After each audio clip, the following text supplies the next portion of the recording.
Okay, so there we go. There we go. Okay, and then I think we've got to just talk about telemarketing for a minute. You guys have all had a whole lecture on this, and I guess this is the naughty telemarketing, the outbound B2C, the Pennywise of the 4 types of telemarketing. But please remember there's some more beneficent kind types of telemarketing, 4 types of telemarketing. Right, folks? You've got inbound and outbound, B2B and B2C. And, of course, regular phones and offices are used quite a bit. But for B2C, and also, by the way, for outbound B2B,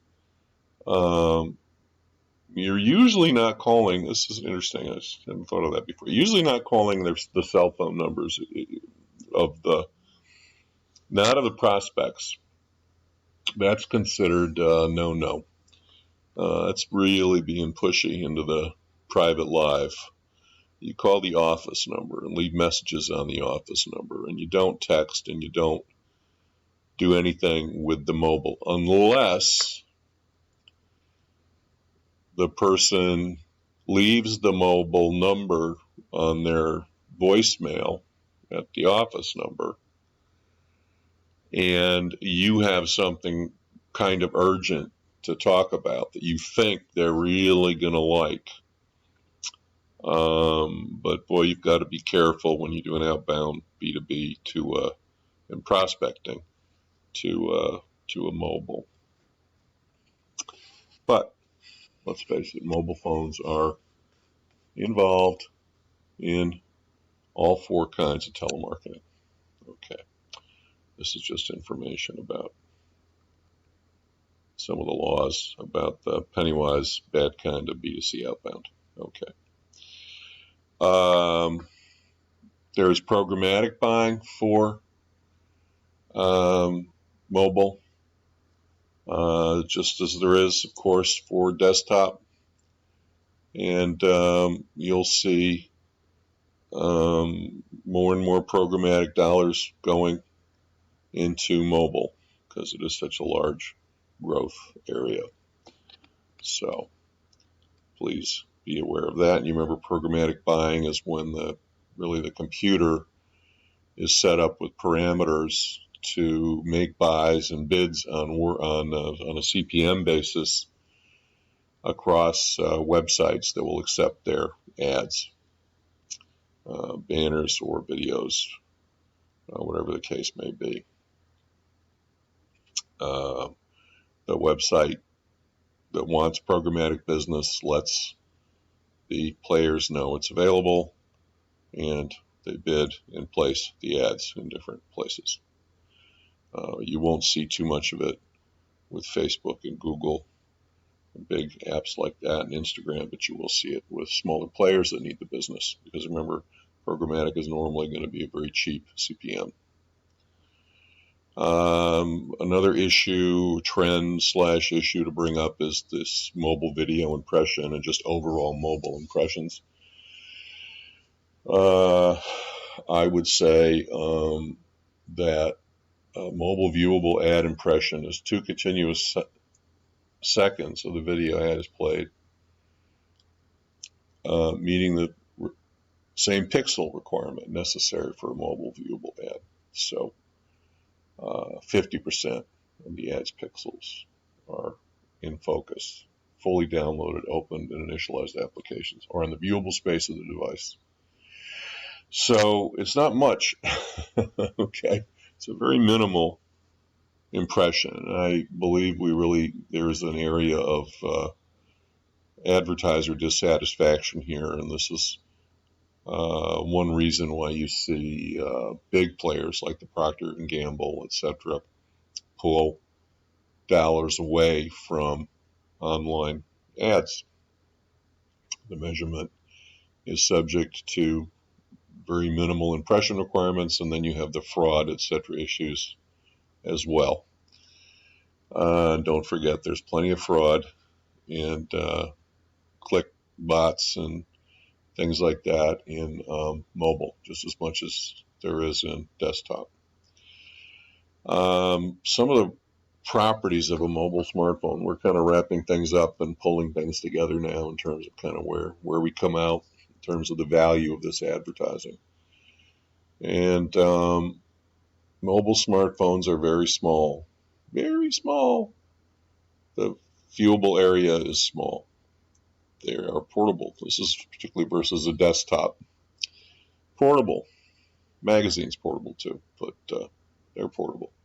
Almost always with you.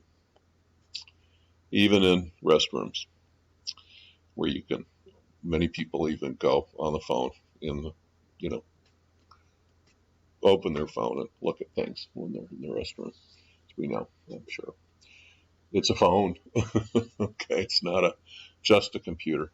It has a camera built in that I can see myself if I want to. My desktop has a camera that'll see myself, mainly points at me, but it also points out most of the time to see you. It's got a touch screen. It's a computer. It's got limited computational power and memory. It's a video player. And it's usually connected to a wireless carrier's network, which often has cost associated with it, particularly if you're sending, receiving big blocks of information. And, you can buy standard packages now, which are a little cheaper, but boy, I'd have to, when my daughter was watching videos on the bus going to work, I was, paying some overage costs for her downloads. And another reason why 5G, which will have faster downloads of bigger items, this is why 5G is going to be a popular thing for us to go to. Okay, mobile phone. So you'll remember now with all the media, those of you guys in the media class and even in the DM211 class, which is also getting this lecture, that we evaluate media types by cost per thousand impressions. M stands for Mille, M-I-L-L-E, which is 1,000.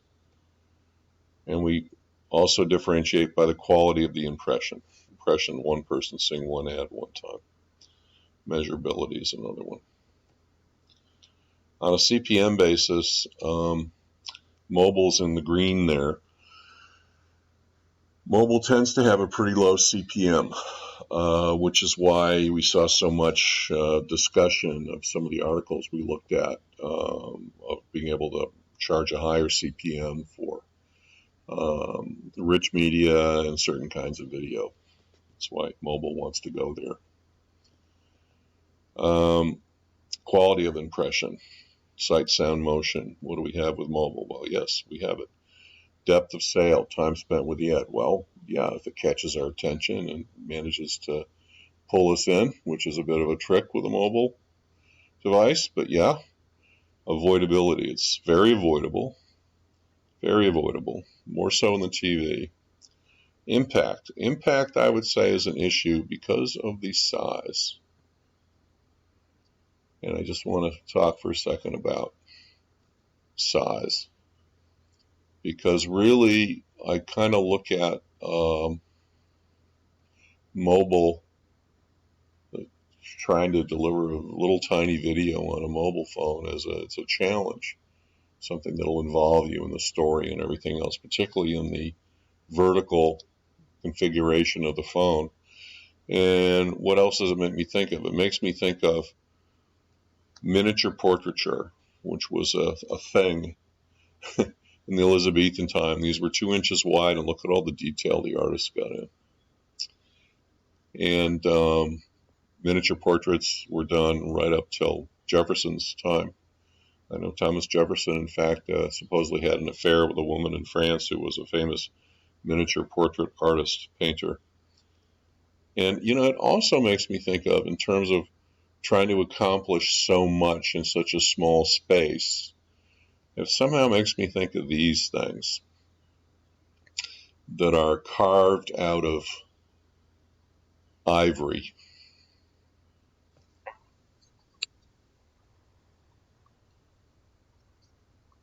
And I'm going to stop